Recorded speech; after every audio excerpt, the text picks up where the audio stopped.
Amen hallelujah.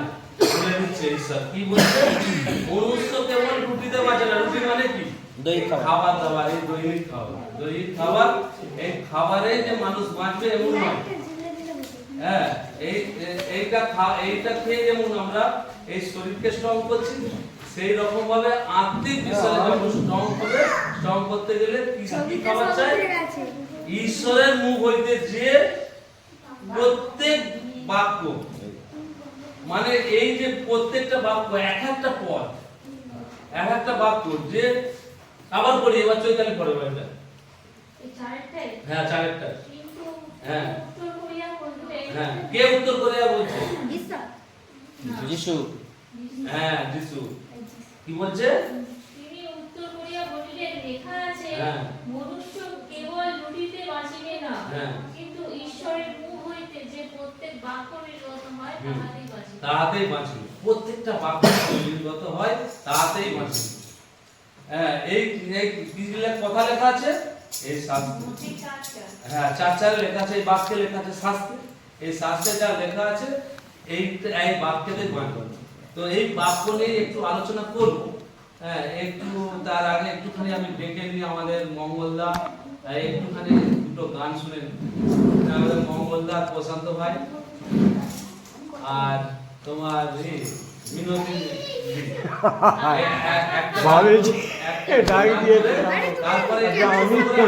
আচ্ছা, আমি আগে প্রার্থনা করি। পবিত্র পবিত্র পবিত্র বাহিনীগণের ঈশ্বর, তোমার ধন্যবাদ, তোমার গৌরব, তোমার প্রশংসা করি বাবা। এই দুর্যোগের মধ্য দিয়েও তুমি যে দুর্যোগ থেকে যে সমস্ত মা বোন এবং বাবাদের এবং ভাই বোনদের এনেছো, তোমার মহানামে ধন্যবাদ, তোমার গৌরব, তোমার প্রশংসা করি বাবা। হ্যাঁ বাবা, তারা আশীর্বাদ থেকে কেউই বঞ্চিত নয়, তুমি আশীর্বাদ তাদের করবে। আর এটুকু তোমার প্রতিজ্ঞা, তোমার বাইবেলে হাজার হাজার কোথায় তোমার প্রতিজ্ঞা কোথায় সেখানে লেখা হয়েছে, তুমি বঞ্চিত করবে না। প্রভু, তোমার মহানামে ধন্যবাদ দিই। যতজন তোমার চরণতলে আমরা আসতে পেরেছি, প্রত্যেকে তোমার সেই আশীর্বাদের ছড়া নিয়ে আমরা যেন যেতে পারি।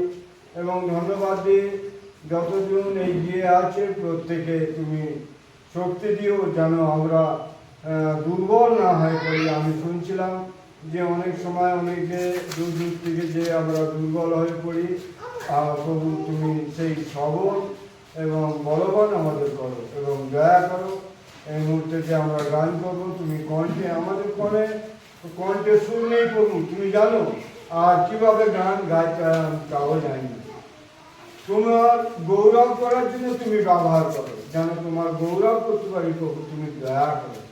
তুমি সেই দয়াধিকার ঈশ্বর, তুমি দয়া করো। তুমি সেই জ্ঞানদাতা, তুমি সেই বুদ্ধিদাতা, তুমি সেই শক্তিদাতা, সমস্ত রকম দিয়ে তুমি সাহায্য করো। এই ক্ষুদ্র প্রার্থনা উদারকর্তা মুক্তিদাতা প্রভু যিশু নামে যাই, আমেন। আমি একটা নতুন গান গাইছি, ঠিক আছে? আমি এক নতুন গান গাইব, আমি তার প্রশংসা করিব, কারণ তিনি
বলছে আনন্দ করো, আবার বলিব আনন্দ করো। তো আমরা আনন্দ করবো এইভাবে, মনে আনন্দ মানে ধরবেন, মানে এমন আনন্দ হবে, এই যে গানটা গাইলো আনন্দ ধরার জায়গা নেই, মানে এত আনন্দ, এইরকম ভাবে আমরা আনন্দ করি। আর কি গানের মধ্যে প্রবণতা কি হলো, বিশ্বাসের বল এতই প্রবল যে পাহাড় সরে যায়। তো সেই রকম বিশ্বাস আমাদের প্রত্যেকের চাই। আর এই বিশ্বাসটা থাকলে যেটা কোনো মানুষের পক্ষে, কোনো দেবতা অবতারের পক্ষে সম্ভব নয়। তার কথা বলছে পাহাড়ের একটা ছোট পাথর যদি পড়ে থাকে আমরা 10 জন মিলেও সরাতে পারবো। তো সেই পাহাড়ের সঙ্গে তুলনা করছে, তুমি পাহাড়কে যদি বলবে তোমাকে হাত দিয়ে সরাতে হবে না, বলবে সরে যাবে যদি বিশ্বাসের প্রবল থাকে। তো সেই গানের মাধ্যমে আমাদেরকে জানালো, শিক্ষাও দিল। তো আমরা যেন এইভাবে বিশ্বাস করি, তাহলে বিশ্বাস করবো। এবারে যদি